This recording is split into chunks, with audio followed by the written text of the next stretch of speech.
Question for you. What do Tsitsipas and Keys both have in common? Let me answer that. They both switched rackets and won titles almost immediately. Many more players have been tinkering with their rackets lately, and it's getting pretty crazy at this point. Are we witnessing a massive change in tennis? Is switching rackets the new formula for winning, or am I overreacting? I'm sure Liza will tell us more, but first, let's go over Tsitsipas' first ATP 500 title, Tomas Mahach's first career title run, the storylines behind the huge wins for American women. And it's a masterclass performance from Emma Navarro. Jessica Pegula is the champion here in Austin. And finally, our Indian Wells predictions. Last week in tennis left me at the edge of my seat, but I found a way to put together a super quick recap for all of you. For those of you wondering why my titles have numbers as superscripts in them, it's to let y'all know that it's a weekly recap and to help you know the order if you want to catch up on these videos. Starting with Tsitsipas in Dubai, man, I gotta say, it's the best I've seen him play in a long time. The serve and the forehand, his usual strengths were at their lethal best, and his backhand, which is usually criticized when he loses, also caught fire. Starting with his first round match against Sonego, Tsitsipas was hitting forehands with a lot of conviction and wasn't giving Sonego any wiggle room, especially on the forehand inside out to Sonego's backhand. On the serve, he was as clinical as it gets with an 81% win percentage off of first serves and 75% off of second serves. Basically, it was the serve forehand domination masterclass that defined Tsitsipas circa 2019 to 2021. The relentless aggression from Tsitsipas carried over to the second round against Karen Khachanov. Steph had had enough of the disrespect following his loss to an injured Hamad Medjedovic and wanted to prove that his win wasn't a fluke. This time, however, Khachanov was proving to be a much tougher test. The Russian led 5-3 in the first set, but ended up losing the set in a tiebreak. Khachanov then played an insane second set to take the match to a decider, not to mention that he had 2 breakpoints at 2-all in the third set. Tsitsipas had to dig deep and managed to break Khachanov in the last game. Khachanov did win more points, 104 to Steph's 103, but once again found himself taking yet another L to Tsitsipas, who now leads their head-to-head 9-1.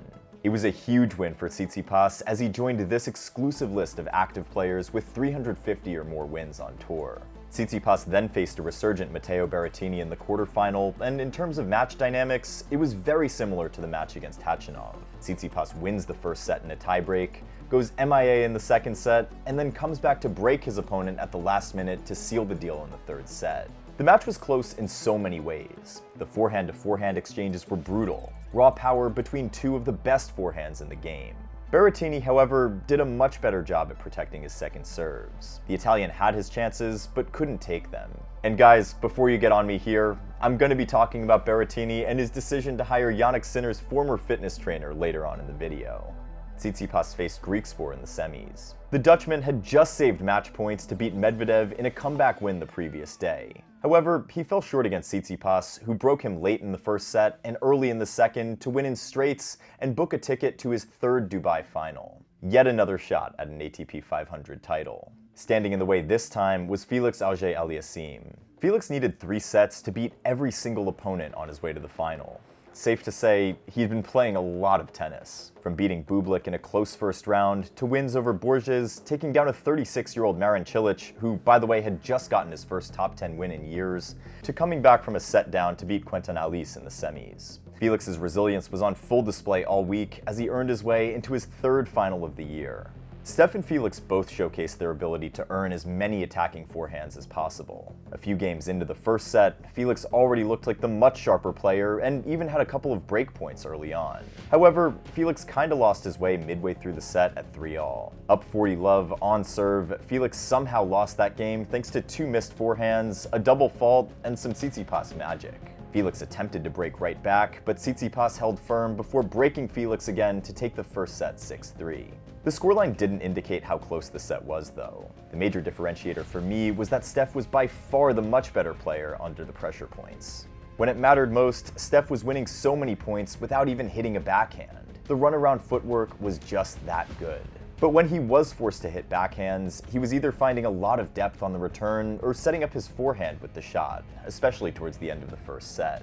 Felix threatened again early on in the second set with more breakpoints, but Tsitsipas was finding huge first serves in literally all the breakpoints he faced. Both players continued to treat us to some high-quality baseline rallies. Felix, however, found himself down 2 breakpoints at 4-3. Naturally, he tried to aim for the Tsitsipas backhand as a get-out-of-jail-free card, but Steph held firm and produced yet another deep return to draw out an error from Felix's forehand. Steph then held to love in the final service game for his first ATP 500 title. After losing 11 finals at this level, the ATP 500 curse is broken, and it also comes with a return to the top 10 for the first time in almost a year. And not to mention, he also extends his head-to-head against Felix to 7-3. Overall, as solid as Felix's forehand was all tournament, it let him down in the key moments. I don't know how big of a role fatigue might have played in the final, considering that all of Felix's matches went the distance, but what I can tell you is that Tsitsipas more than earned the win. In addition to his lights-out attacking +1s, Steph's backhand was a major highlight from last week. What changed? I'll tell you. Tsitsipas wasn't second-guessing himself on any shot. He was hitting the backhands faster, closer to the lines, and with less topspin than his 52-week average, as we can see from this Tennis Insights data shared by Matthew Willis. Before now, short, loopy, and even shanked returns off the backhand were a common theme. However, the shot has now seen an upgrade, not necessarily from a technical standpoint, but more from an effectiveness standpoint. This change seems rather dramatic, although I must say there's still room for improvement on the slice. But that being said, the kind of clean hitting we saw from Tsitsipas seemed to have been impacted by an equipment change. There seems to be a newfound confidence with his new Babolat frame, and it's translated to more depth on the return and that extra pop that can help turn defense into offense. Much of the talk about Tsitsipas's lights-out tennis has been around his equipment change. More and more players are going for power rackets, it seems, and according to Tsitsipas, this is the reason why. Balls and courts have become slower and slower, and I'm just trying to adapt to that and use that more into my benefit, because I felt like one of the things that I wasn't having a great time with was these slow conditions that I was being faced with in the last couple of months. We've seen Shapovalov switch rackets towards the end of last season, Alcaraz adding extra weight to his racket frame, Medvedev changing rackets mid-match against Khachanov, just to name a few. There seems to be an uptrend with the frequency of racket changing, but let's hear from Liza. We've heard a lot of complaints about the balls and how dead they are, and I just don't know how much slower the courts have become, but we're getting to that critical point where players are going to be much more focused on finding the right rackets for their style of play. What do you think? It's exactly that. As the balls are changing post-COVID, it's natural to see players start to adapt their equipment to match these conditions. We're also seeing, generally speaking, increased playing speeds on across all surfaces as well. And so a lot of the rackets that the players are using, although they have a paint job that makes it look like it's the latest edition of a certain racket, actually more often than not, they're using a racket that is either totally different from what it's painted to look like, or it's a previous edition mold that the player used when they were in their juniors and they played with that racket ever since. And it's actually really hard to get professional players to switch rackets. It honestly doesn't happen very often. But yeah, I mean, I think it's just a lot of these players are just looking for more power right now. I mean, with how dead the balls have gotten, how slow the courts have become, it's just you have to do every little bit to get that extra power on the ball. Yeah, I mean, we even saw Medvedev this week trying out several different rackets mid-match. It's like, yeah, naturally speaking, you're going to need different strings and different equipment based on your location and what you're using. And I think that's causing a real headache for players. Looking at Madison Keys' title run, and now Stefanos Tsitsipas, how much of a player's success is actually down to their equipment change alone? And is there also a psychological side to it? Yeah, I mean, I don't think I would put a racket down to be the only reason why a player then suddenly had success. They obviously had to have the skill set and the mindset to be there and get over the line. But I think, again, like, technology has advanced so much. And I think Madison Keys is a player that has literally used the same mold and the same frame since the early 2000s when she's turned pro.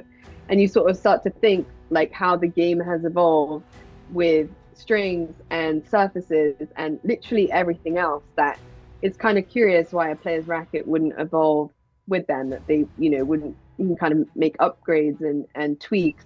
Before I go over what happened in Acapulco, I want to bring up this Matteo Berrettini situation. I just dropped a video on some of the most unfiltered opinions people in the tennis world have about Jannik Sinner. Definitely watch it after this video. Turns out not many people knew Berrettini picked up Yannick's old fitness trainer Ferreira, the same guy whose mistake ended up costing Sinner big time. Okay, so Berrettini is back in the top 30, but why did he hire Sinner's former fitness trainer Ferreira? I mean, come on. Italian to Italian. I mean, we know the story. We know the story with Ferreira. We know that he saw the label that said banned on the tube that the masseuse was using. But at the same time, I mean, he's back in the top 30. Like, what do you make of this? I mean, yeah, I think he believes in his story. He's backed him in the media entirely, and I mean, clearly he's like willing to accept the risk, willing to accept that this was someone who made a mistake, willing to forgive him what he's done to his countryman and his friend. Moving over to Acapulco, something strange happened. A lot of the top seeds got food poisoning, and let's just say it wasn't funny. Have you literally ever seen your top 5 seeds or whatever it was all pull out of a tournament because of food poisoning? We're not talking injuries here. But I mean, at an ATP 500 level event, I mean, what precautions were not in place that this happened? Yeah, it's definitely a really bad look for the tournament organizers to lose all of their top seeds. And of course, we had a similar story last year as well. And as you say, it doesn't seem to be just synonymous with Acapulco. It seems to be something that is happening in general with tournaments that are held in Mexico. Skipping past the food poisoning issue, we've got to acknowledge Tomas Mahac's brilliance all week. Coming into the tournament, he was already the best player on tour without an ATP 500 title. That said, for the past half a year or so, we've been seeing a much improved Mahac, who looked much better than a top 30 player, and he definitely proved that in Acapulco. The Czech defeated Menchik, Daniel Altmaier, Lerner Tien, and Brendan Nakashima in sensational fashion on his way to the final. Up against Alejandro Davidovich Fokina in the final, the 8th seed Mahac was literally untouchable on serve, winning 29 consecutive first serve points before surrendering one early in the second set. As a matter of fact, Mahac finished the match having won 37 of 39 first serve points, which is kinda crazy because he hasn't always had that reputation. The first set was close, and both players needed a tiebreak to separate them. But in the end, it was Mahac's aggressive returns that stood out to me in the first set, as he stole it from Davidovich Fokina. At the beginning of the second set, we saw Davidovich Fokina take Mahac to deuce for the first time on Mahac's serve, but the Czech held firm. For all of Davidovich Fokina's brilliant shot-making, Mahac was near flawless from the baseline, capitalizing on serve +1 opportunities and dictating rallies with his forehand. And after he got broken in the 5th game of the second set, Davidovich Fokina became ultra-aggressive and sort of a loose cannon, leading to more errors. In the end, Mahac got the job done in straights. With the win in Acapulco, Mahac becomes only the 3rd Czech to win an ATP 500 trophy after Tomas Berdych and Radek Stepanek. And you get the feeling that with the mental maturity and physical durability both coming together for Mahac, we're in for better days, that's for sure. For Davidovich Fokina, he shouldn't regret his outing in Acapulco. Mahac was just in his zone that day. Now 0-3 in ATP finals, it's only a matter of time before we see Davidovich Fokina get his hands on his first ATP title. Shout out to Lerner Tien though. He's now beaten Zverev and Medvedev. That's 2 top 10 wins in the span of 2 months. With every passing week, Tien has shown that he can hang with the big boys, and the more I look at his forehand, the more I see an underrated weapon that's going to be an issue in the future. I was more than impressed with his quarterfinal run in Acapulco. Fonseca naturally gets more hype because of the eye-catching nature of his game, but I'll tell you this for free. Lerner Tien is going to be a problem for the top players, and if you want to know why, check out the deep dive I made about him earlier this year.